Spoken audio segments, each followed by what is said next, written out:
Hello.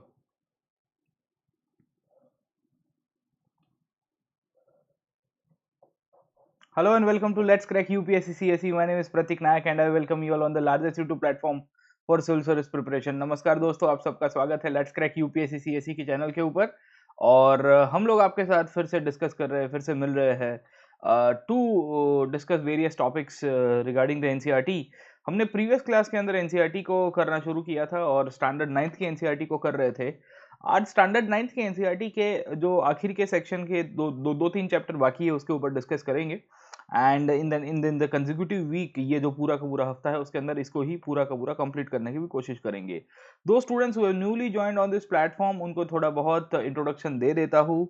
खैर, मैं 7 साल से पढ़ा रहा हूँ अनअकैडमी के अंदर, तो पिछले 1 साल से जुड़ा हुआ हूँ।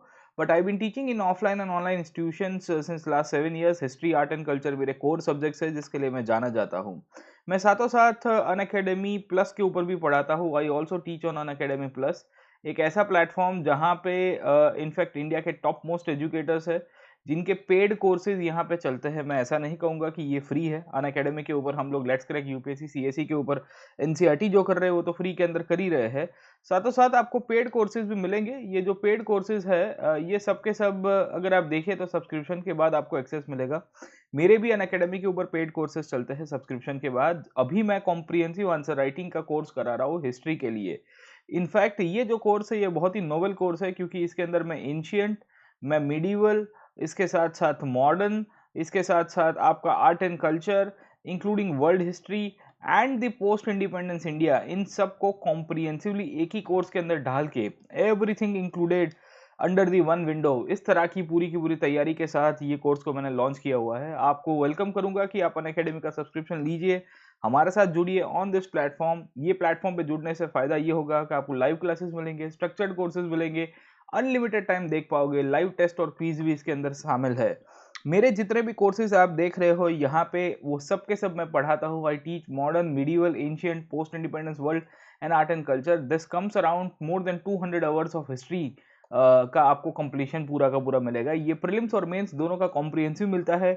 3000 से ज़्यादा स्लाइड्स अवेलेबल है, मोर देन 3000 प्लस स्लाइड्स। ये बेसिकली मैं यहाँ पे कराता हूँ, वो भी आप एक्सेस कर पाओगे।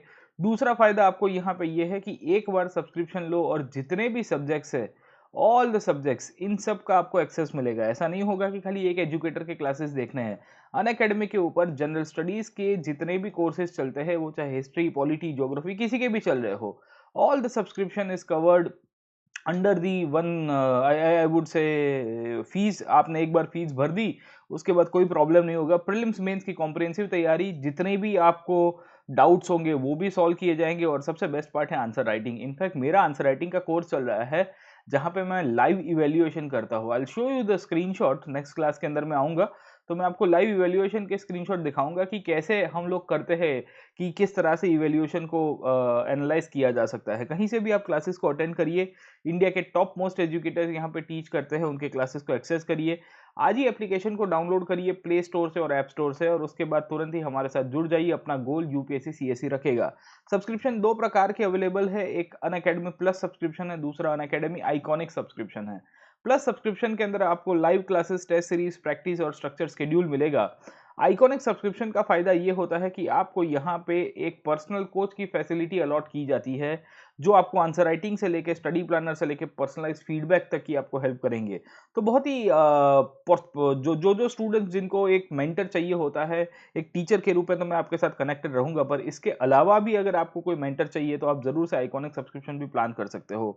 1 ईयर, 2 ईयर और 3 ईयर के प्लस सब्सक्रिप्शन लीजिए, हो सके तब तक 1 ईयर का मिनिमम लीजिएगा, तो ही आपकी तैयारी करने में आपको फायदा मिलेगा। 1 ईयर का 44,500, 2 ईयर्स का 64,800 और 3 ईयर्स का 81,000 after using the discount code PN live. ये कोड हमेशा आपको यूज करना है while taking any kind of subscription on an academy.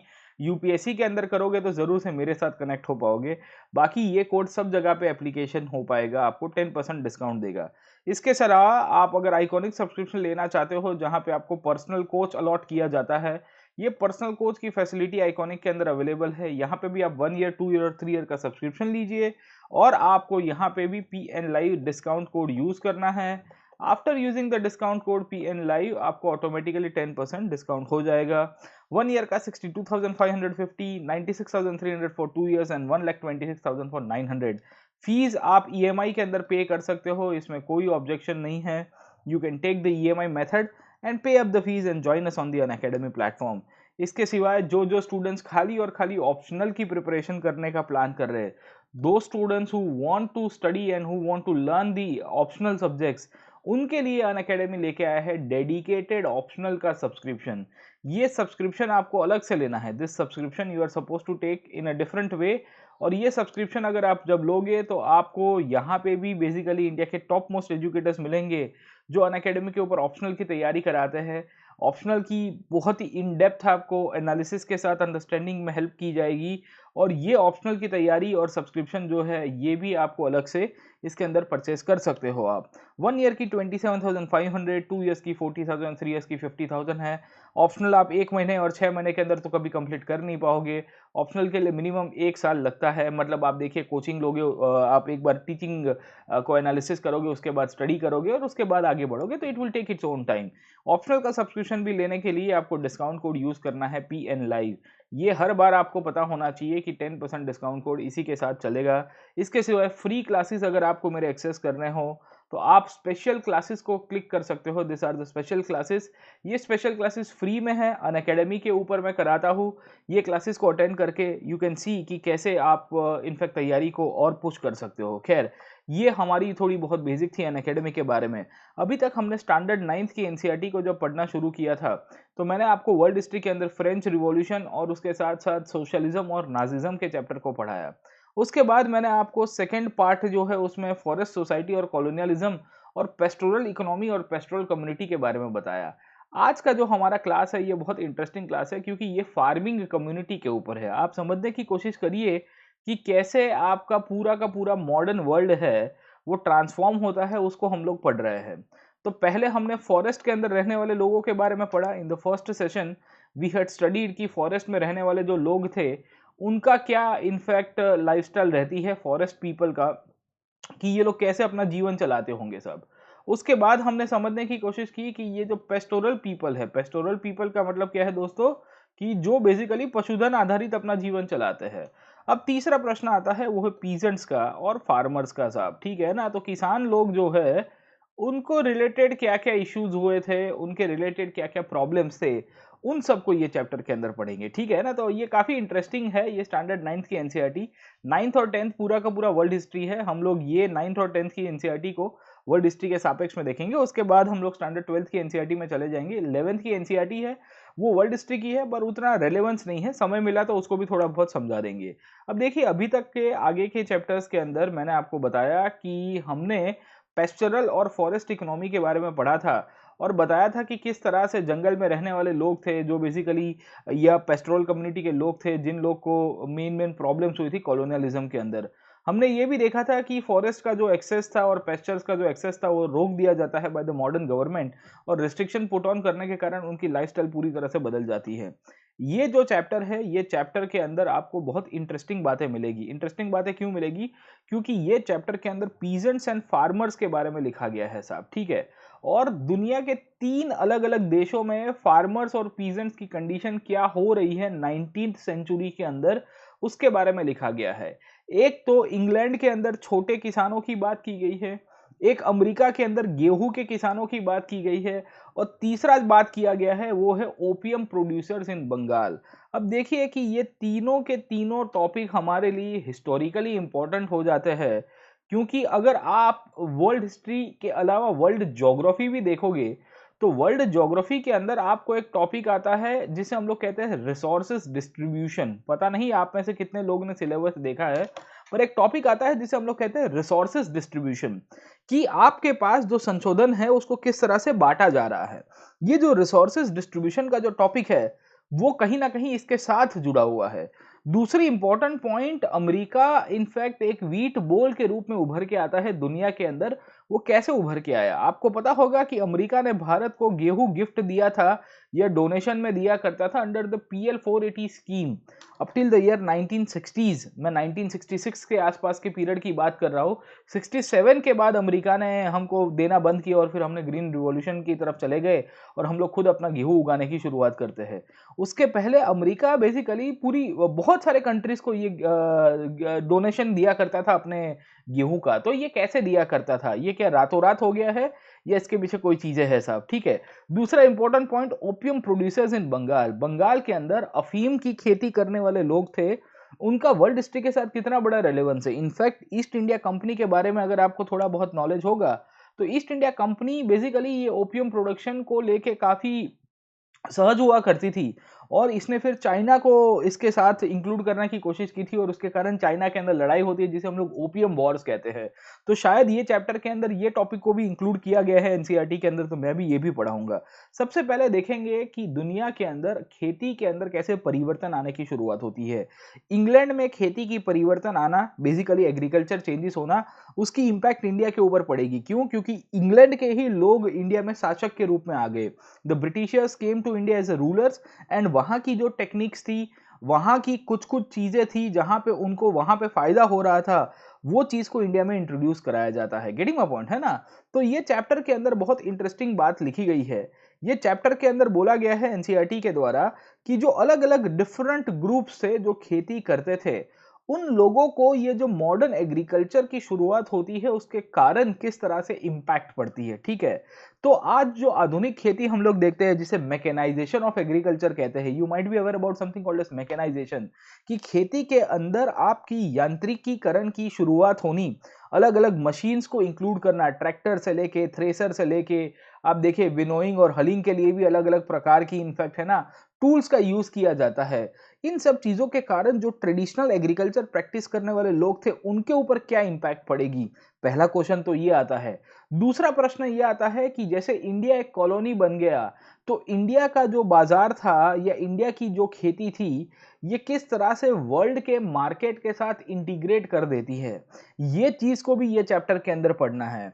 और साथों साथ हमको ये भी देखना है कि दुनिया के 3 अलग अलग प्रदेशों के अंदर, अमेरिका के अंदर, इंग्लैंड के अंदर और भारत के अंदर, इन तीनों की खेती को जब कंपेयर करते हैं, नो डाउट इनकी हिस्ट्री अलग अलग है पर इनके अंदर जो ट्रांसफॉर्मेशन है वो बहुत सिमिलर ट्रांसफॉर्मेशन है। ठीक है। तो ये चैप्टर काफी इंटरेस्टिंगली इन्होंने पोर्ट्रे किया है एनसीईआरटी वालों ने। आई फील दैट ये चैप्टर को पढ़ने से आपको एग्रीकल्चर के बारे में बहुत सारी चीजें पता चलेगी। इनफैक्ट ये चैप्टर पढ़ना जरूरी है क्योंकि it is a predecessor to the industrial revolution. England में औद्योगिक क्रांति 18 सेंचुरी में हुई। उसके पहले अगर आप मुझे पूछोगे तो मैं आपको कहूंगा कि औद्योगिक क्रांति के समकालीन समय में, कंटेम्प्रेरी टाइम के अंदर, इंग्लैंड में बैकग्राउंड के अंदर एग्रीकल्चर क्रांति या एग्रीकल्चर रिवॉल्यूशन होने की शुरुआत होती है साहब। और जब एग्रीकल्चर रिवॉल्यूशन इंग्लैंड के अंदर होता है तो वो पूरी तरह से इंडस्ट्रियल रिवॉल्यूशन की तरफ भी दुनिया को लेके जाएगा। तो स्टैंडर्ड 10th की एनसीईआरटी के अंदर इंडस्ट्रियल रिवॉल्यूशन का एक टॉपिक पूछा है उन्होंने। स्टैंडर्ड 10th की जो एनसीईआरटी है उसके अंदर इंडस्ट्रियलाइजेशन का एक चैप्टर दिया हुआ है। स्टैंडर्ड 10th में आपको इंडस्ट्रियल रिवॉल्यूशन का एक टॉपिक डाला गया है। तो जब मैं स्टैंडर्ड 10th की एनसीईआरटी कराऊंगा तो आपको इंडस्ट्रियल रिवॉल्यूशन में ये टॉपिक को फिर से लिंकअप करके बताऊंगा कि हमने स्टैंडर्ड 9th में दोस्तों ये पढ़ा था। ठीक है। तो चलिए शुरू करते हैं हम लोग आज का क्लास, पीजेंट्स एंड फार्मर्स। बहुत ही इंटरेस्टिंगली टॉपिक के साथ इसको हाईलाइट किया गया है। और ये चैप्टर के अंदर सबसे पहली बात आती है वो है मॉडर्न एग्रीकल्चर की शुरुआत। अब आप समझने की कोशिश करिए कि इंग्लैंड के अंदर मॉडर्न एग्रीकल्चर कैसे शुरू हुआ। जैसे मैं कहूंगा कि इंडिया के अंदर मॉडर्न एग्रीकल्चर कब शुरू हुआ, तो इंडिया में मैं कह सकता हूं कि 1967 के बाद या 1970s के पीरियड तक आते आते इंडिया में मॉडर्न एग्रीकल्चर की प्रैक्टिस होती है।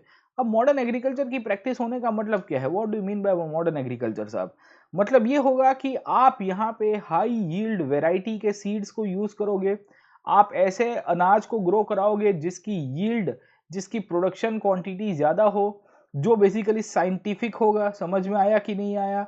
इसके अंदर आपने बहुत सारे मशीन का यूज किया होगा, आपने बेसिकली बहुत सारे टूल्स का उपयोग किया होगा, और जहां से आपने लेबर जो है, ये लेबर को इनफैक्ट ईज देने की कोशिश की होगी, मजदूरी कम होगी और मशीन के ऊपर आप ज्यादा डिपेंडेंट रहे होंगे। तो आपका जो प्रोसेस जो है एग्रीकल्चर का, ये प्रोसेस के अंदर मशीन्स का उपयोग करना, ये भी इनफैक्ट एक मॉडर्निटी की साइन है। मॉडर्निटी की साइन यहाँ पे ये भी आएगी कि आप किस तरह से इरिगेशन का उपयोग करते हो। और पहले इनफैक्ट जो फ्लड इरिगेशन टेक्निक होती थी, जहाँ एक साथ पानी भर देना और फिर पूरी तरह से उसको है ना पानी के अंदर ही रखना, उसकी जगह आज की तारीख के अंदर अगर आपने देखा होगा ड्रिप टेक्निक है या स्प्रिंकलर टेक्निक है, you might be aware about the drip and the sprinkler type of irrigation techniques, ये किस तरह से चेंज करती है। तो यू फाइंड मल्टीपल थिंग्स, हमको बहुत सारी चीज़ें यहाँ पे मिलेगी साहब। ये सब चीज़ों को कहीं ना कहीं मॉडर्न एग्रीकल्चर के साथ हम लोग इंक्लूड कर सकते हैं, और इसी के कारण आपको ये समझने की आवश्यकता होती है कि कैसे मॉडर्न एग्रीकल्चर ने दुनिया को बदला है साहब। ठीक है, अब देखिए कि मॉडर्न एग्रीकल्चर कैसे शुरू हुआ, उसके बारे में 1830 के पीरियड की इंग्लैंड की कुछ कहानी लिखी गई है। 1830 का समय अगर आप समझने की कोशिश करोगे तो इंग्लैंड के अंदर एग्रीकल्चर रिवॉल्यूशन भी हो रहा था और इंग्लैंड के अंदर इंडस्ट्रियल रिवॉल्यूशन भी हो रहा था। इनफैक्ट एग्रीकल्चर रिवॉल्यूशन ने इंडस्ट्रियल रिवॉल्यूशन को जन्म दिया, और इंडस्ट्रियल रिवॉल्यूशन से जो चेंजेस आए उसके कारण एग्रीकल्चर रिवॉल्यूशन और तेजी से आगे बढ़ता है। तो they are basically supplementing each other, A R and I R supplementing each other साहब, समझ में आया आपको? ठीक है, ये दोनों एक दूसरे के साथ जुड़े हुए हैं। अब आप समझने की कोशिश करिए the coming of the modern agriculture in England. England के अंदर आधुनिक खेती की शुरुआत कैसे हुई, उसके बारे में यहाँ पे लिखा गया है साहब। ठीक है, तो नॉर्थ वेस्ट इंग्लैंड की कुछ बात की गई है, ये स्टोरी लाइन बता रहा हूँ। इंग्लैंड के अंदर 1 जून 1830 के आसपास का समय है, और एक किसान जो था, वो किसान ने देखा कि उसके खेत के अंदर बहुत सारा हे स्टैक पड़ा हुआ था, घास कहते हैं ना हम लोग साहब। ठीक है, घास की एक गठरी पड़ी हुई थी, वो गठरी को किसी ने जला दिया साहब। ठीक है, तो वो किसान सोचता है कि यार मेरे फार्म के अंदर, मेरे खेत में आके किसने मेरी गठरी को जला दिया। Who burnt down the grass that I had kept in the form of haystack, और फिर ये जानवरों को खिलाने के लिए मैं यूज करने वाला था। और ये किसान सोच ही रहा था, तब उस दौरान हमको पता चला कि बहुत सारे ऐसे आग की अप्रिय घटनाएं बनी। There were many untoward incidents of fire, जहां बहुत सारे आपके खेत के अंदर जो घास की गठरियां पड़ी हुई थी उसको जला दिया गया। And this is one of the reasons we find कि करीबन अगस्त महीने तक आते आते हमको देखने को मिलता है कि बहुत सारे घरों के फार्म हाउसेस को भी बर्न कर दिया गया, जहां पे घर के अंदर रहने वाले जो लोग थे उनके भी बेसिकली जो घर थे उसको भी जला दिया गया। और इस तरह से हमको देखने को मिलता रहता है कि 1930 के अगस्त महीने तक आते आते इंग्लैंड के अंदर एक थ्रेसिंग मशीन हुआ करता था। ये थ्रेसिंग मशीन को इंग्लैंड के अंदर ही जो मजदूर हुआ करते थे, उन्होंने कैंट नाम की जगह के अंदर उसको पूरी तरह से डिस्ट्रॉय कर दिया। अब आप समझने की कोशिश करिए कि पहले तो ये आग की जो घटनाएं थी वो खाली हेस्टैक के ऊपर थी। हेस्टैक का मतलब क्या है साहब? हेस्टैक का मतलब है कि आपके पास जो भी घास पड़ा है वो घास को जला दिया साहब। उसके बाद हमने देखने की कोशिश की कि बाकी सारे other parts of the farm हैं, उसको भी इन्होंने टारगेट किया। और उसके बाद आखिर के अंदर अगर आप देखोगे तो थ्रेसिंग मशीन्स को टारगेट किया किसी के द्वारा साहब। ठीक है, और किसने किया था? लेबर्स ने किया था। अगर आपको पता होगा कि थ्रेसिंग मशीन का यूज किसके अंदर आता है साहब, ठीक है ना? थ्रेसिंग मशीन अगर आप समझने की कोशिश करोगे, क्लीनिंग करने का काम करता है साहब। ठीक है, हस्क होती है, हस्क के ऊपर का जो छिलका होता है उसको हटा के उसको है ना जो ऊपर का जो परत होगा वो निकाल देगा साहब। ठीक है, इंग्लैंड के अंदर ये थ्रेसिंग मशीन को लेके इतना बड़ा भय फैल गया था, and over a period of time England के अलग अलग रीजन्स के अंदर दंगे फसाद होते हैं। और हमको देखने को मिला कि 1830 से 1832 तक आते आते करीबन 400 के आसपास आपके थ्रेसिंग मशीन को जला दिया गया, उसको डिस्ट्रॉय कर दिया गया। अब आप देखिए कि ऐसा तो क्या खौफ हो गया था कि थ्रेसिंग मशीन को लेके इंग्लैंड के लोग नाराज हो गए थे कि इतनी सारे जहां जहां किसानों को थ्रेसिंग मशीन रखने की आवश्यकता थी, कोई ना कोई जाके उसको तोड़ देता था, कोई ना कोई जाके उसको जला देता था। भाई ऐसा तो क्या हो गया था थ्रेसिंग मशीन को लेके? What happened because of the threshing machine साहब? प्रश्न ये आता है। तो आपको पॉइंट पता होना चाहिए कि ये जो पीरियड है इंग्लैंड के अंदर, ये पीरियड के अंदर बेसिकली बहुत सारे चेंजेस हो रहे थे। अब थ्रेसिंग मशीन को टारगेट करना इंग्लैंड के अंदर क्या चीजें दर्शाती है, तो मैंने आपको बताया कि बेसिकली इंग्लैंड उस समय के अंदर बहुत सारे चेंजेस पीरियड के अंदर चल रहा है। और मैंने आपको बताया कि एग्रीकल्चर रिवॉल्यूशन लाने के लिए एक सबसे बड़ा जो पॉइंट था, वो था मशीनाइजेशन या mechanisation.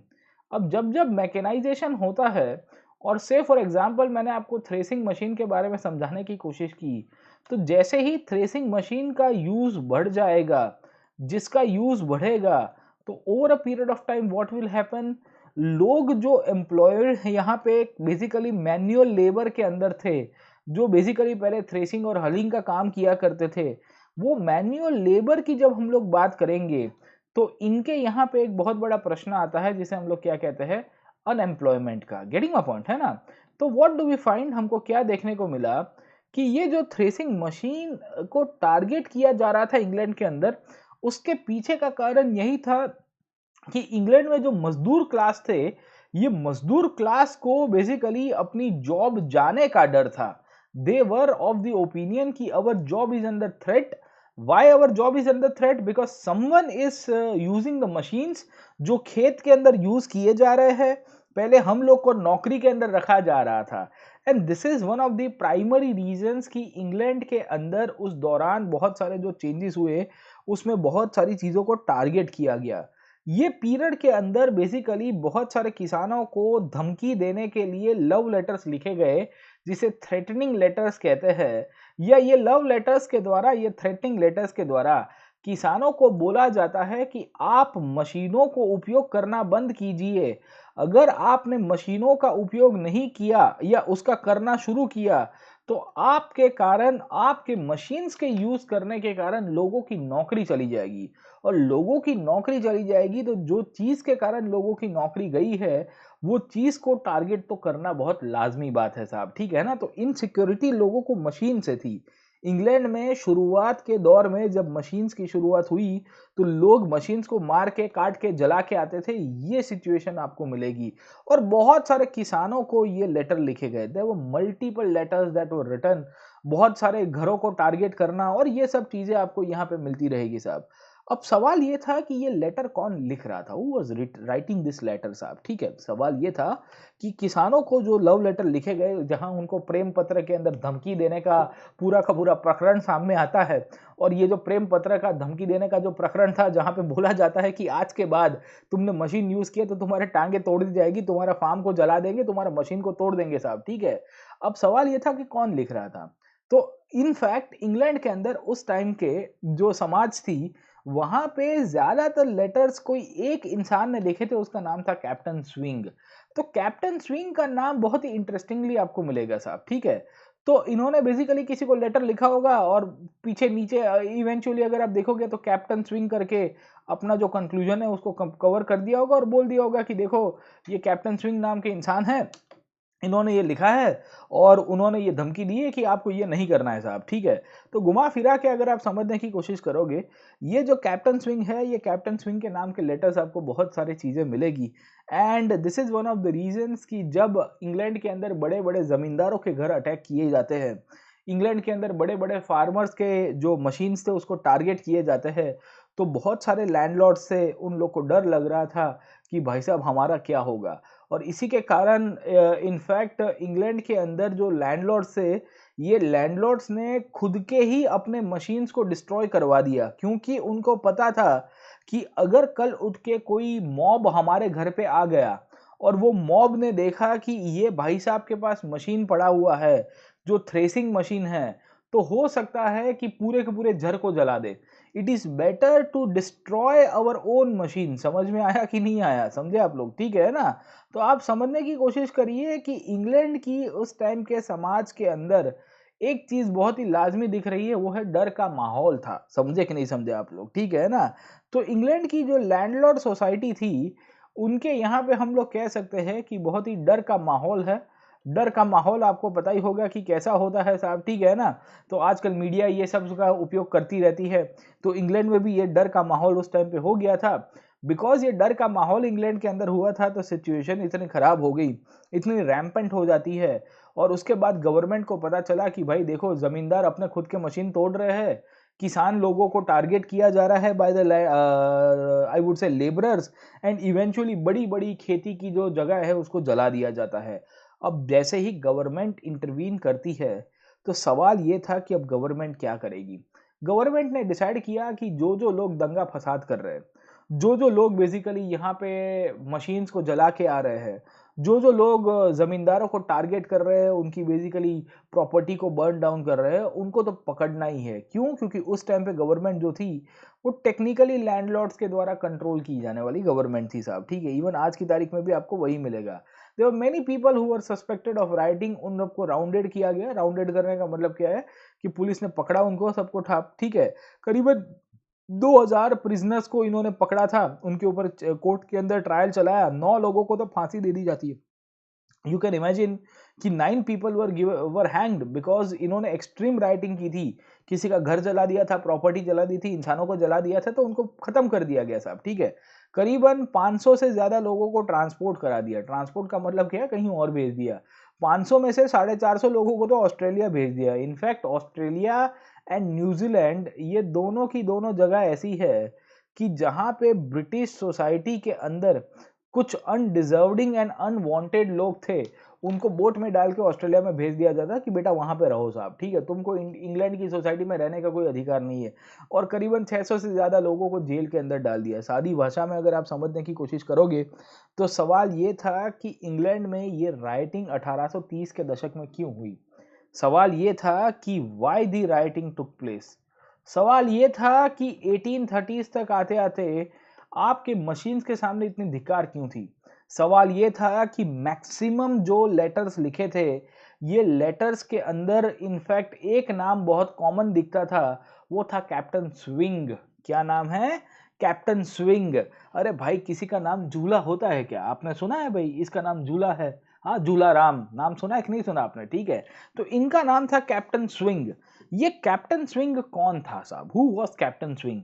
Was it a real personality और was it a mythic personality? Mythic समझ में आता है कि जो खाली एग्जिस्ट करता है किताबों के अंदर, जो खाली एग्जिस्ट करता है पेपर के अंदर।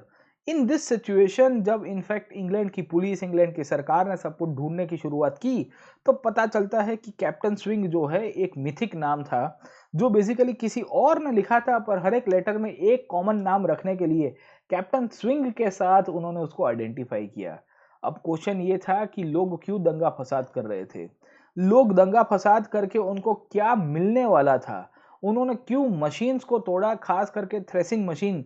इनफैक्ट आज की तारीख में देखोगे तो कोई भी छोटा किसान भी होता है, तो छोटा किसान भी इनफैक्ट ये थ्रेसिंग मशीन का उपयोग करके अपने जो वीट क्रॉप्स है या और भी क्रॉप्स होंगे उनका यूज करेगा साहब, ठीक है। सवाल ये था कि ये लोग क्यों प्रोटेस्ट कर रहे थे, what was the reason behind the protest. अगर आपको बेसिकली ये प्रोटेस्ट को देखना है, अगर आपको इंग्लैंड की सोसाइटी के अंदर जो इनफैक्ट है ना राइटिंग हो रही है एग्रीकल्चर सेक्टर के अंदर, उसको देखना है, तो हमको देखना पड़ेगा इंग्लिश एग्रीकल्चर की हिस्ट्री को। और 18th एंड 19th सेंचुरी के अंदर ऐसे तो क्या परिवर्तन हुए थे कि लोग बेरोजगार होने की शुरुआत करते हैं। हम लोगों को ये चैप्टर के अंदर यही पढ़ना है कि ये जो मॉडर्न एग्रीकल्चर आया, उसमें मशीन टूल्स का उपयोग कैसे होने की शुरुआत होती है। और एनसीईआरटी के अंदर बेसिकली जब मशीन टूल्स का इंट्रोडक्शन हुआ तो रिएक्शन कैसे आया। तो शुरुआत का जो चैप्टर है, ये चैप्टर के शुरुआत के पार्ट के अंदर रिएक्शन अगेंस्ट द मशीनाइजेशन लिखा गया है कि आपके यहाँ पे जो मैकेनाइजेशन हुआ है, उसके सामने ट्रेडिशनल ब्रिटिश सोसाइटी के जो लेबर क्लास के लोग थे, उन्होंने कैसा अपना प्रतिघात दिया, वो ये सब चीज़ों के अंदर लिखी गई है। अब let us go back into the history and let us try to understand कि how the threshing machines were introduced in England and how the British agriculture system transformed, leading to the mechanization and ultimately a revolt and a rioting by the labor class of England। समझे कि नहीं समझे? अब let us try to understand कि England में पहले खेती कैसे चलती थी, how the agriculture used to practice and how the agriculture used to perform at that time साहब, ठीक है ना। इंग्लैंड में खेती कैसे चलती थी, उसके बारे में एनसीईआरटी क्या कहता है। इंग्लैंड के अंदर एनसीईआरटी की जब हम लोग बात करते हैं या ओवरऑल खेती की बात करेंगे, तो इंग्लैंड में कुछ एक टेक्निक चलती थी जिसे हम लोग कहते हैं ओपन फील्ड की टेक्निक और कॉमन टेक्निक साहब, ठीक है। ये बेसिकली कीवर्ड्स है ये कीवर्ड्स आपको थोड़े बहुत आइडिया होने चाहिए कि खेती की प्रैक्टिसेस कैसे अलग अलग कंट्रीज में अलग अलग चलती थी साहब, ठीक है। इंग्लैंड के अंदर 18th और 19th सेंचुरी के शुरुआत का जो पोर्शन था, वहाँ जो कंट्रीसाइड का रीजन है, ये कंट्रीसाइड के रीजन के अंदर बहुत सारे फंडामेंटल चेंजेस आए।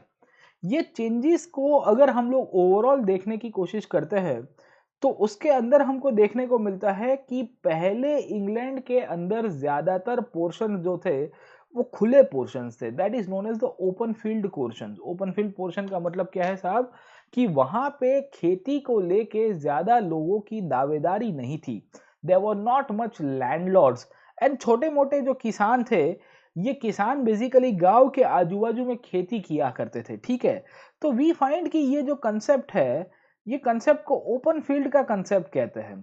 ओपन फील्ड के कांसेप्ट के अंदर से फॉर एग्जांपल ये गाँव है, ये गाँव के आजू-बाजू में जो भी ज़मीन होगी, ये ज़मीन के अंदर गाँव के जो किसान लोग होंगे, ये लोग बेसिकली अपना खेती करके अपना गुज़रान चला देते थे साहब, ठीक है ना? तो we find this is the village. ये विलेज के आजू-बाजू में ये मैंने डॉटेड जगह बताई है, ये आपका गाँव हो गया, लैंड हो गई साहब। एंड इसी के कारण हमको देखने को मिलता है कि लैंड जो थी, ये लैंड को पार्टीशन नहीं किया गया था। देयर वाज़ नो पार्टीशन कि ये जो ज़मीन का टुकड़ा है मिस्टर जैक का है, ये जो ज़मीन का टुकड़ा है मिस्टर पीटर का है, ये जो ज़मीन का टुकड़ा है मिस्टर टॉम का है। समझे कि नहीं समझे आप लोग? ठीक है। So we find because of the open field concept, the land was not partition, it was not enclosed into the private perspective, getting my point or not, जो बेसिकली लेटर टाइम्स के अंदर बहुत प्रोमिनेंट हो जाता है। तो कुछ कुछ जगहें इंग्लैंड के अंदर ऐसी थी जहां नॉर्मल खेती चलती थी, वो है ना सब भूमि गोपाल की साहब, वैसी बात है साहब, ठीक है ना। Everything, every land belongs to the society, eventually common property resource के रूप में कहते हैं। और इसी के कारण जो किसान थे, ये किसान लोग बेसिकली गांव के आजू बाजू में जमीन का एक पट्टा पकड़ते थे और वहां पे ये लोग खेती करते थे और अपना गुजरान चलाया करते थे। गेटिंग माय पॉइंट, है ना। अब सवाल ये था कि जमीन का पट्टा बेसिकली किसको अलॉट किया जाएगा, कैसे अलॉट किया जाएगा। तो ये लोग क्या करते थे कि गाँवों की जो असेंबली है, विलेज असेंबली जिसे हम लोग पहचानते हैं, ये विलेज असेंबली साल में एक दफ़ा मिलती थी। इनके बीच में एक पब्लिक मीटिंग होती थी। समझे कि नहीं समझे आप? देखो बहुत इंटरेस्टिंग बात है, हाँ ठीक है। हमको लगता है कि इंग्लैंड के अंदर कमर्शियलाइज़ेशन आ गया तो पहले से कमर्शियलाइज़ेशन होगा। प्राइवेट प्रॉपर्टी का कांसेप्ट वहाँ से तब का चल रहा था। तो आप देखिए कि पहले प्राइवेट प्रॉपर्टी से पहले कैसी सिचुएशन थी साहब, ठीक है। So at the beginning of each year, आपके ईयर की शुरुआत के अंदर एक पब्लिक मीटिंग होती थी। ये पब्लिक मीटिंग के अंदर जो भी गाँव वाला था, उसको बेसिकली एक ज़मीन का टुकड़ा दिया जाता था और उसको बोला जाता था कि देखो, तुमको इस साल यहाँ पे ज़मीन के एक टुकड़े के ऊपर खेती करनी है। A strip of land was given to him and basically इन लोग को जो क्वालिटी है और जो लैंड की जो लोकेशन है, वो बेसिकली अलग-अलग जगह पे दे दी जाती थी। तो इसके कारण क्या था कि एक नॉर्मल प्रोसेस था।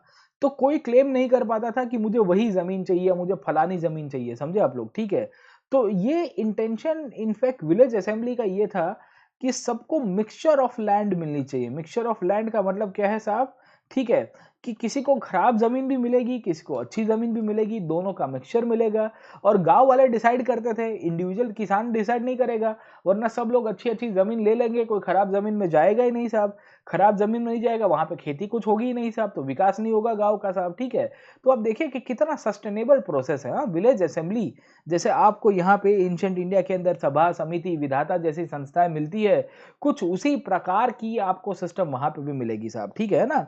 सो the effort was to ensure that everyone had a mix of good and bad land साहब, ठीक है।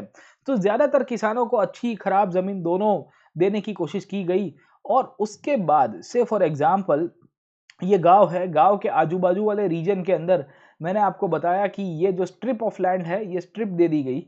ये स्ट्रिप के पीछे वाले रीजन के अंदर, स्ट्रिप के बाद वाले रीजन के अंदर कॉमन प्रॉपर्टी आती है। समझ में आया कि नहीं आया? कॉमन प्रॉपर्टी का मतलब क्या है? से फॉर एग्ज़ाम्पल ये जो मैं व्हाइट कलर की एरिया को मार्क कर रहा हूँ, the area that I am marking in the white colour, ये जो व्हाइट कलर के जो मैं एरिया को मार्क कर रहा हूँ, ये व्हाइट कलर के जो एरिया है, they are known as common land. समझे आप लोग? ठीक है ना। They are known as common land. Common land का मतलब क्या होता है दोस्तों, कि ये वो जमीन है बेसिकली जहां पे हर एक गांव वाले को एक्सेस होता है। वो वहाँ पे जाके अपना जो भी नॉन छोटा मोटा काम काज है वो कर सकता है। तो आप देखिए कि कितना सस्टेनेबल वे ऑफ लिविंग है। हाँ, कैरम रमवानु, जूस पीवानु, मजानी लाइफ, कोई मगजमारी नहीं। गांव वाले डिसाइड करेंगे कि कहाँ पे खेती कर रही है, कौन से एरिया में जाना है, कौन से एरिया में नहीं जाना है साहब, ठीक है। तो क्या लड़ाई झगड़े होने के चांसेस बहुत कम हो जाते हैं। वी फाइंड कि लड़ाई झगड़े होने के चांसेस बहुत कम हो जाएंगे साहब, ठीक है। सो वी सी कि इस तरह से जब हम लोग समझने की कोशिश करेंगे तो इंग्लैंड के अंदर आपकी जो प्रैक्टिसेस थी, ये प्रैक्टिसेस को बहुत इंटरेस्टिंगली इन्होंने आइडेंटिफाई कराया है। अब देखिए, मैं आपको अभी थोड़ी देर पहले बता रहा था कि ये जो लव लेटर भेजे जाते थे, ये लव लेटर को बेसिकली कैसे हाईलाइट किया गया है साहब, ठीक है ना। तो वी फाइंड कि ये जो लव लेटर है, ये जिसे थ्रेटनिंग लेटर मैंने आपको बताया जो इंग्लैंड के अंदर चर्चा में आए, ये थ्रेटनिंग लेटर बहुत वाइडली सर्कुलेटेड आपको मिल जाएंगे साहब, ठीक है। कुछ कुछ लोगों को शांतिप्रिय रूप से समझाया गया, कुछ कुछ लोगों को कड़े शब्दों में समझाने की कोशिश की गई। जैसे एक लव लेटर है जहां पे किसी ने लिखा है साहब, ठीक है, अगर आप समझने की कोशिश करोगे, sir this is to acquaint you that if your threshing machines are not destroyed by you directly we shall commence our labour. समझे कि नहीं समझे, है ना। तो आप समझिए कि जमींदार को किसी ने लेटर लिखा है, ये कैप्टन स्विंग ने लेटर लिखा गया है साहब, ठीक है ना। कैप्टन स्विंग का जो लेटर है, ये लेटर के अंदर जमींदार को क्या बोला गया है, वो बोला जा रहा है कि सर हम आपको ये जानकारी दे रहे हैं कि अगर आप खुद से अपने थ्रेसिंग मशीन को नहीं तोड़ोगे तो हम लोग हमारे मजदूर भिजवा के तुड़वाएंगे साहब, ठीक है। तो आप खुद अपना तोड़ना पसंद करोगे या हमसे तुड़वाओगे। गेटिंग माय पॉइंट, समझे कि नहीं समझे, है ना। तो आप देखिए कि कितनी धाक हुआ करती थी साहब, ठीक है।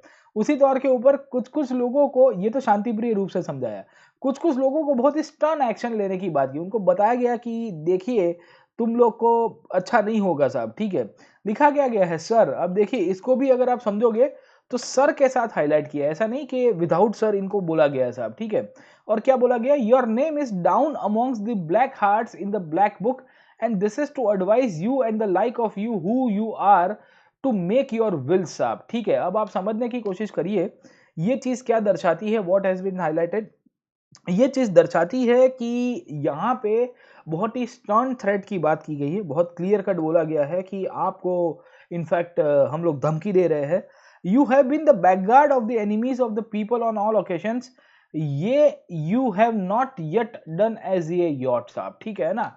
तो उनको खाली बोला गया है कि देखिए तुम है ना बहुत ही गलत इंसान के रूप में हो और तुमने ये जो दुश्मनों का साथ देने की कोशिश की है, क्यों, क्योंकि इन्होंने भी थ्रेसिंग मशीन का यूज किया था। तो आपने ये जो थ्रेसिंग मशीन का यूज किया है, ये थ्रेसिंग मशीन के यूज को हम लोग कभी नहीं स्वीकारेंगे। तो ये जो सिचुएशन क्रिएट हुई है इंग्लैंड के अंदर, ये सिचुएशन दर्शाती है कि बहुत लोग इससे नाराज भी थे एंड इसके कारण ये थ्रेसिंग मशीन वालों को टारगेट किया जाता था साहब, ठीक है। अब let me come back to this point. मैं आपको बता रहा था कि इंग्लैंड के अंदर कैसी सोसाइटी चलती थी, एग्रीकल्चर कैसे प्रैक्टिस होता था। और एग्रीकल्चर के प्रैक्टिस की जब हम लोग बात करेंगे तो मैंने आपको बताया कि ओपन फील्ड का कंसेप्ट था, जहां ओपन फील्ड के कंसेप्ट के तहत एक कॉमन लैंड जो थी, ये कॉमन लैंड के अंदर सब लोग इनफैक्ट अपना जीवन चलाते रहते थे साहब, ठीक है। अब आप समझने की कोशिश करिए कि इंग्लैंड के अंदर ये जो ओपन फील्ड का कंसेप्ट है, ये करीबन 16-17 सेंचुरी तक काफी ठीक ठाक चलेगा। बट 16-17 सेंचुरी के बाद हमको ये जानकारी मिलती है कि आपकी जो ओपन फील्ड की कंसेप्ट है और जो कॉमन लैंड की कंसेप्ट है, ओपन फील्ड का मतलब क्या है कि किसानों को लैंड दी जाएगी by the village assembly, common land में तो सबका अधिकार होगा।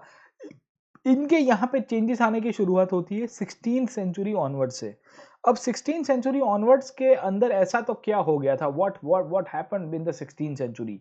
16th सेंचुरी का मतलब होता है 1501 ऑनवर्ड्स का पीरियड होगा, और 1501 से लेके मैं कहूंगा कि 1600 तक का जो पूरा टाइम फ्रेम है, that is known as the 16th century. अब ये जो टाइम फ्रेम है, इसके अंदर हमको क्या देखने को मिलता है कि आपकी जो वुल की प्राइस है, आपके यहाँ पे जो वुल की प्राइस है, वो वर्ल्ड के मार्केट के अंदर काफी अप चली जाती है साहब, ठीक है। We find the wool price will be going up in the world markets. और इसके कारण क्या हो रहा है कि देयर वर मेनी फार्मर्स जो बेसिकली उस टाइम पे वुल का प्रोडक्शन एक्सपांड करना चाहते थे, क्योंकि उनको लग रहा था कि अगर वुल की प्राइस अप जा रही है, उसका प्रोडक्शन हम लोग ज्यादा करेंगे तो ज्यादा ठीक रहेगा।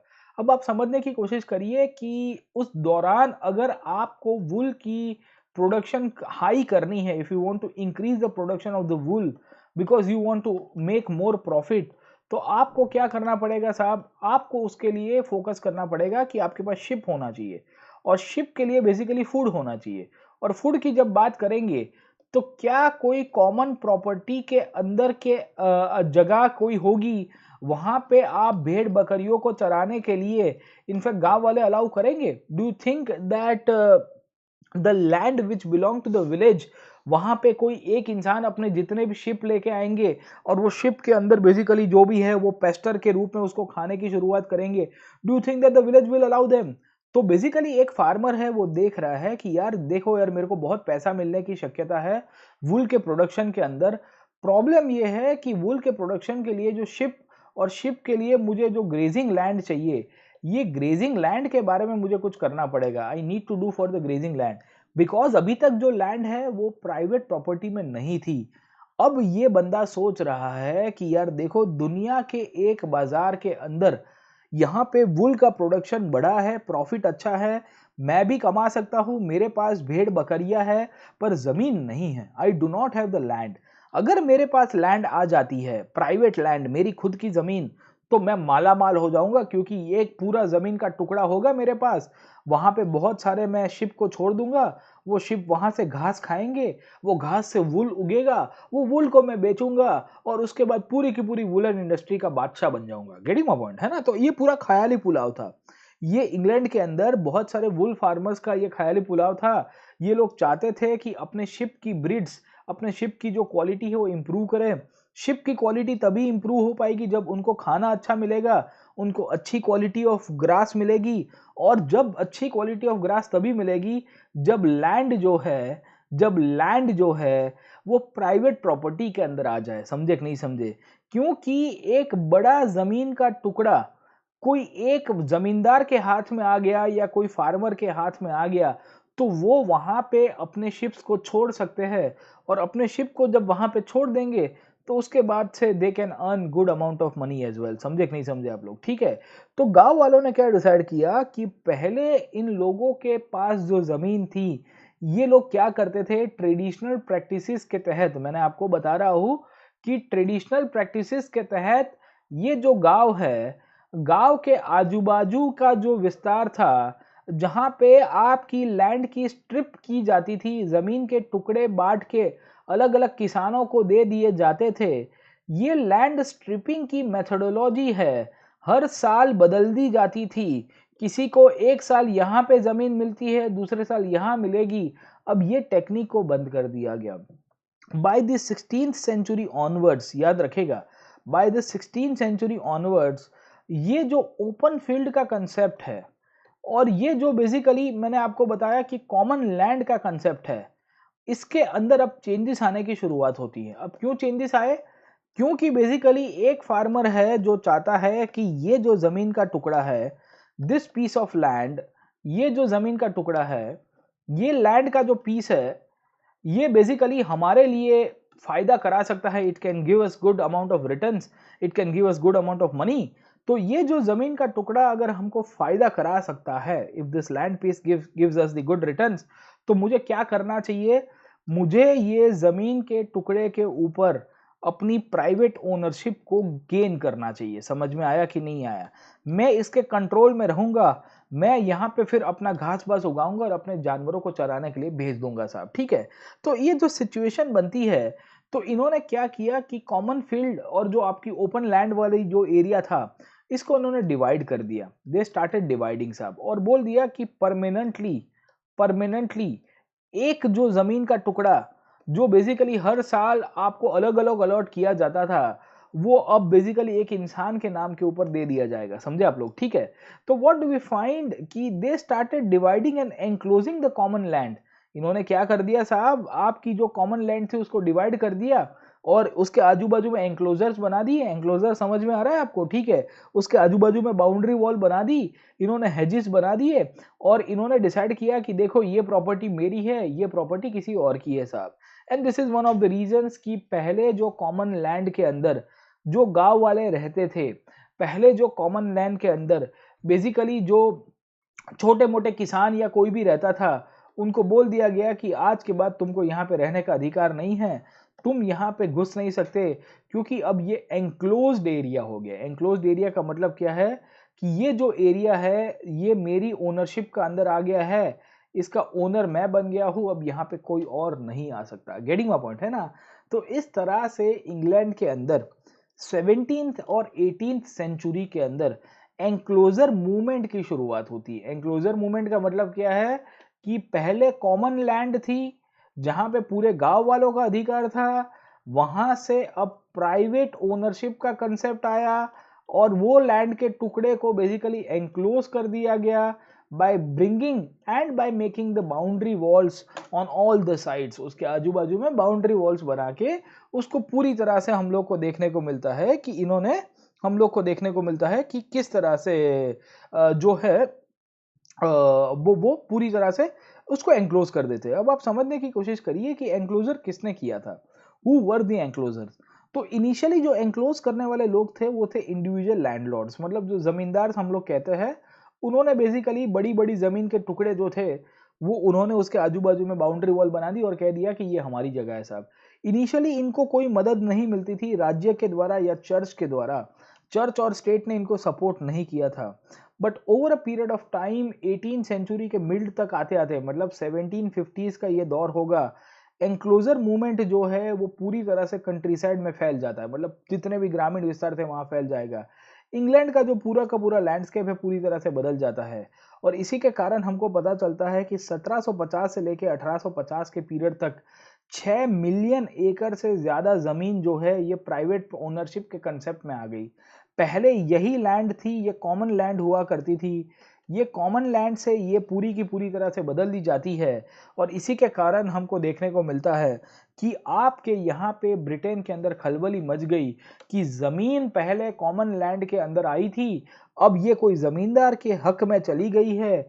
ब्रिटेन की पार्लियामेंट देख रही है कि इतना सारा बदलाव हो रहा है, अब हमको इसके पीछे कुछ कानून लाना पड़ेगा।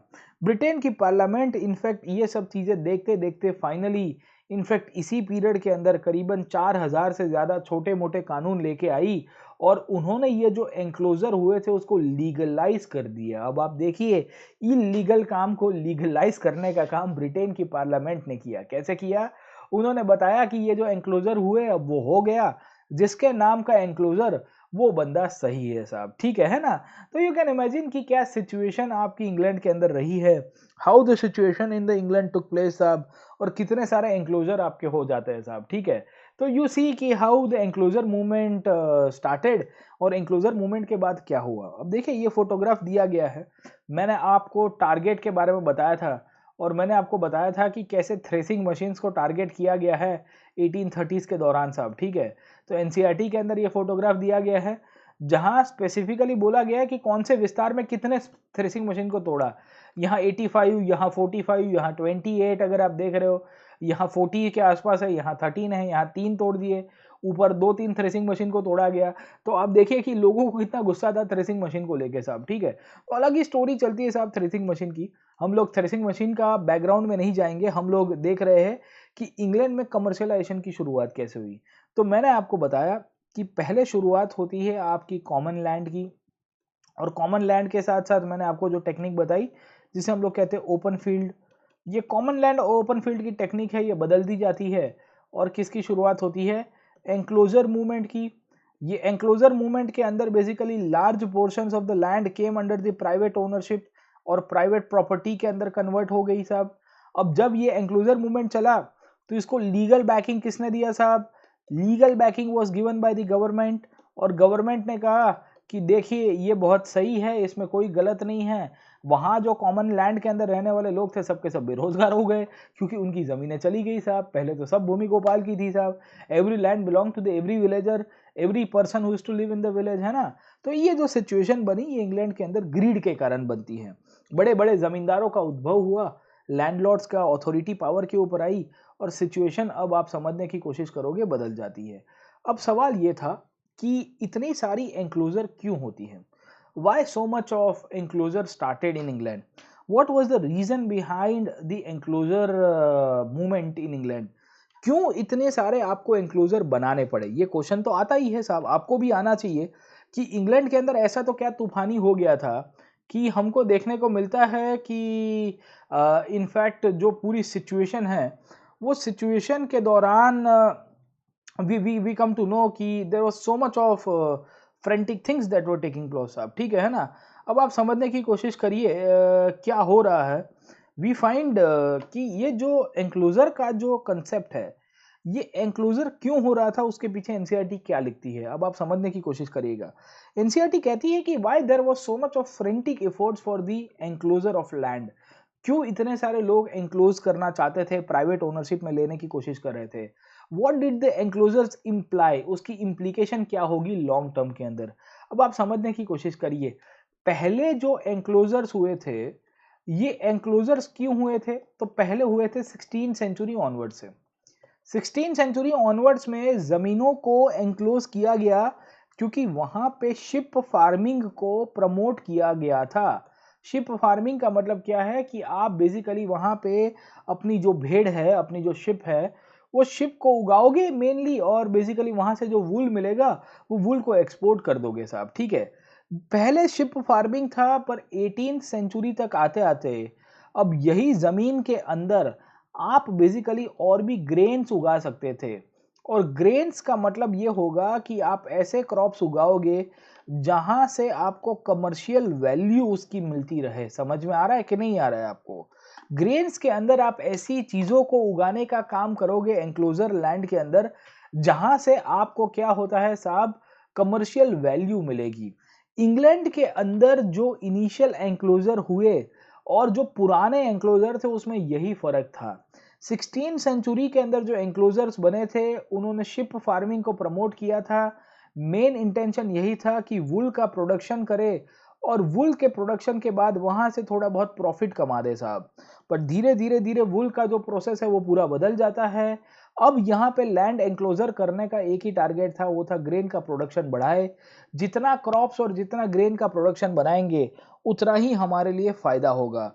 अब सवाल ये है कि आपके यहाँ पे जो नए एंक्लोजर बनते हैं, उसमें ग्रेन प्रोडक्शन को क्यों टारगेट किया गया। What was the reason why the Britishers and the big big zamindar targeted to produce more and more crops. In fact England के अंदर उस टाइम के अंदर पॉपुलेशन का बहुत बड़ा ग्रोथ हो रहा था, and because the British population was growing so much, उनको बेसिकली खाने की आवश्यकता पड़ी थी। और ये जो बड़े बड़े जमींदार थे, इनको पता चल गया था कि देखो अब खाने की चीजों की डिमांड होने वाली है। Now there will be a demand for the food crops, and if there will be a demand for the food crops, we are the right person to provide you good quality of food crops साहब, ठीक है ना। हम लोग हैं, हम आपको provide करेंगे फूड क्रॉप्स को साहब, ठीक है। Getting my point. So this is one of the reasons कि as and when English population जब एक्सपांड करती है, रैपिडली एक्सपांड करती है, तो सवाल ये था कि खाना कहाँ से मिलेगा। And this is one of the reason. 1750 से 1900 तक की बात करेंगे तो इंग्लैंड की पॉपुलेशन 4 टाइम्स बढ़ती है। 7 मिलियन के आसपास 1750 में इनकी पॉपुलेशन थी, 21 मिलियन हो जाती है 1850 में, और 30 मिलियन हो जाती है 1900 में। यू कैन इमेजिन कि कितना हो जाता है साहब, ठीक है। आप समझिए कि कितनी बड़ी मात्रा के अंदर लोग इकट्ठे हो रहे थे साहब। 30 मिलियन का मतलब क्या होता है साहब, ठीक है ना। 1 मिलियन में 10 लाख आते हैं साहब, ठीक है। 3 मिलियन में 30 लाख आते हैं। यहाँ 30 करोड़ के आसपास आपको लोग मिलेंगे, सॉरी 3 करोड़ के आसपास आपको लोग मिलेंगे। अब इतने सारे लोगों को खिलाना पिलाना, इन सब को बेसिकली क्या कहते हैं, इनकी जो फूड की डिमांड है उसको फुलफिल करना, ये ऐसे ही थोड़ी होगा साहब, ठीक है। So this is one of the reason, because of the increase demand for the food grains, क्योंकि पॉपुलेशन बढ़ी है, तो ब्रिटेन के अंदर अब एंक्लोजर मूवमेंट को और बढ़ावा दिया गया। इनफैक्ट एंक्लोजर मूवमेंट को बढ़ावा देने का एक कारण ये भी था कि उस दौरान इंडस्ट्रियल रिवॉल्यूशन चल रहा था, और इंडस्ट्रियल रिवॉल्यूशन में भी रॉ मटेरियल्स के रूप में एग्रीकल्चर की बहुत सारी प्रोडक्शन चाहिए होगी।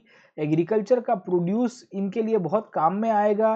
खास करके अगर आपको पता होगा कि कॉटन नाम की जो प्रोडक्ट है, जो बेसिकली इंडस्ट्रियल रिवॉल्यूशन के पीछे रिस्पॉन्सिबल रहती है, ये भी एंक्लोजर के बिना नहीं चल पाएगी साहब, ठीक है ना। क्योंकि आप इनफैक्ट एग्रीकल्चरली जब कॉटन का प्रोडक्शन ज़्यादा करोगे, तब जाके कॉटन की टेक्सटाइल्स बनती है। इंग्लैंड के अंदर इंडस्ट्रियल रिवॉल्यूशन कैसे हुआ? इंग्लैंड के अंदर इंडस्ट्रियल रिवॉल्यूशन प्राइमरीली होता है बेस्ड ऑन द कॉटन। अगर कॉटन का प्रोडक्शन ना हुआ होता, तो ऑटोमेटिकली इनफैक्ट अगर आप देखोगे तो हमको मिलेगा कि बेसिकली जो डिमांड थी वो आगे जनरेट नहीं हो पाती। गेटिंग माय पॉइंट, है ना? तो आप समझने की कोशिश करिए कि सबसे पहले आपके यहाँ पे एंक्लोजर मूवमेंट की शुरुआत होना, ये एंक्लोजर मूवमेंट शुरू होता है for the wool I would say, और मैंने आपको बताया शिप फार्मिंग को लेके साहब, ये एंक्लोजर मूवमेंट का फेज 1 था। This was the phase 1 of the Britain. उसके बाद इन्होंने बेसिकली एंक्लोजर मूवमेंट फेज 2 के अंदर चला गया, जहां बड़ी-बड़ी जमीनों को एंक्लोज किया गया, उसके आजू-बाजू में बाउंड्री बनती है। ये क्यों बनती है? क्योंकि ब्रिटेन में पॉपुलेशन बढ़ती है। पॉपुलेशन बढ़ने के कारण फूड आपको चाहिए होगा और इसके लिए ग्रेन्स के लिए भी आपको आवश्यकता है। तीसरी इंपॉर्टेंट पॉइंट इसी के अंदर हमको क्या देखने को मिलती है, वो है इंग्लैंड के अंदर इंडस्ट्रियल रिवॉल्यूशन होना। और इंडस्ट्रियल रिवॉल्यूशन की जब हम लोग बात करते हैं ब्रिटेन के अंदर, तो हमको एक चीज बहुत क्लियर कट पता होनी चाहिए कि cotton was the raw material that was responsible behind the industrial revolution. Cotton नाम का जो रॉ मटेरियल है जिसके कारण ही इंडस्ट्रियल रिवॉल्यूशन हुआ था, ये कॉटन ही था जिसके आधार के ऊपर टेक्सटाइल बनने की शुरुआत होती है। अब ये जो रॉ मटेरियल है ये कहाँ से मिलेगा साहब? रॉ मटेरियल आपको एंक्लोजर लैंड से ही मिलेगा। समझे कि नहीं समझे? तो जितनी लैंड को आप एंक्लोज करोगे, वही लैंड से अंदर जो भी है आप खेती करोगे, किसकी?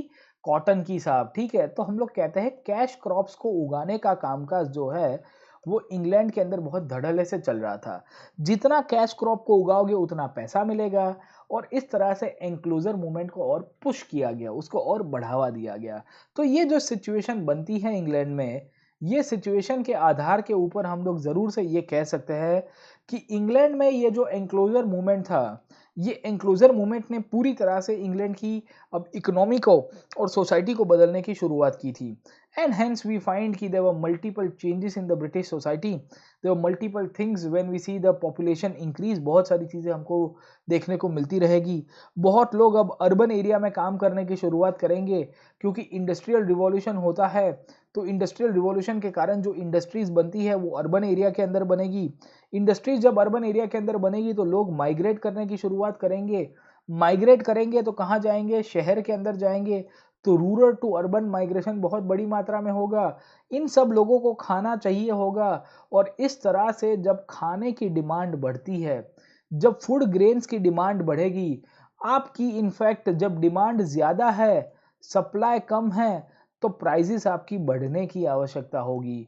और ये सब सिचुएशन के अंदर हमको क्लियर कट पर्सपेक्टिव दिख रहा है कि इंग्लैंड के अंदर जितनी लैंड को एंक्लोज करोगे उतना ही फूड प्रोडक्शन ज़्यादा है। ऊपर से इंग्लैंड के अंदर 18 सेंचुरी के अंदर एक ऐसी सिचुएशन थी जहां फ्रांस के साथ उनकी लड़ाई हो रही थी, और फ्रांस के साथ लड़ाई होने के कारण इंग्लैंड अपने खुद के फूड ग्रेन्स को इंपोर्ट नहीं कर पा रहा था जो यूरोप से पहले कर पाता था। And this is one of the reasons we find कि इंग्लैंड के अंदर आपके फूड की प्रोडक्ट्स की इन्फ्लेशन होने की शुरुआत होती है, फूड ग्रेन्स की इन्फ्लेशन होने की शुरुआत होती है।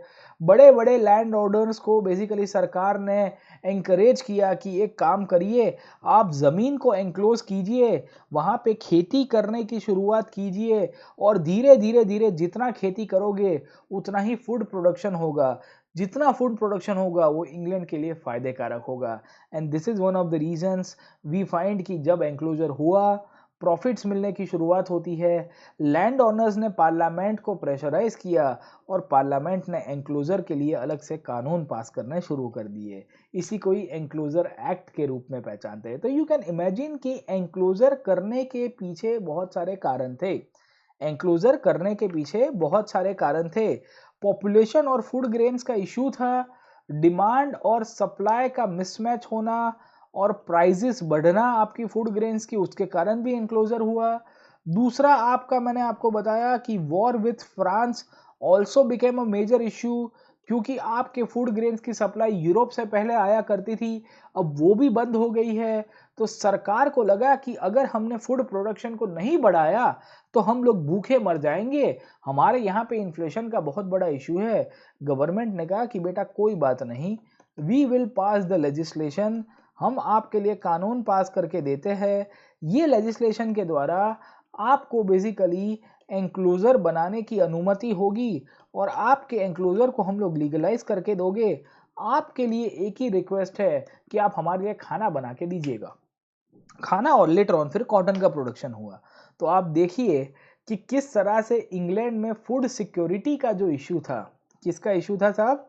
फूड सिक्योरिटी का इशू था। वो उन्होंने बेसिकली प्राइवेट हैंड्स में दे दिया। प्राइवेट हैंड्स का मतलब क्या है साहब? बड़े बड़े जमींदारों के हाथ में दे दिया और उनको कहा कि आप जो एनक्लोज्ड लैंड के मालिक बने हो, अब वहां पे आप इनफैक्ट फूड ग्रेन्स का प्रोडक्शन कीजिए और ये फूड ग्रेन्स के प्रोडक्शन के साथ साथ हमारी जो मार्केट के अंदर जो मिसमैच हो गई है उसको बैलेंस करने का काम कीजिए। बहुत इंटरेस्टिंग बात आपको मिल रही है साहब इतिहास के अंदर। दूसरा, मैंने आपको बताया कि cotton as a raw material, इसका जो लार्ज स्केल प्रोडक्शन हो पाया है, that is also basically outcome of the enclosed land only, and this became the primary resource for the industrial revolution। समझे आप लोग? ठीक है। तो औद्योगिक क्रांति जब मैं पढ़ाऊंगा तो मैं आपको बताऊंगा कि इंडस्ट्रियल रिवॉल्यूशन इंग्लैंड में क्यों हुआ, उसके पीछे एंक्लोजर मूवमेंट का एक बहुत बड़ा रोल प्ले है। Enclosure movement had a very big role play. Getting my point, है ना? तो ये दोनों पॉइंट आपको पता होने चाहिए। You should know both this points, और उसके आजू बाजू के जो भी पॉइंट्स थे वो भी मैंने आपको समझाने की कोशिश की है।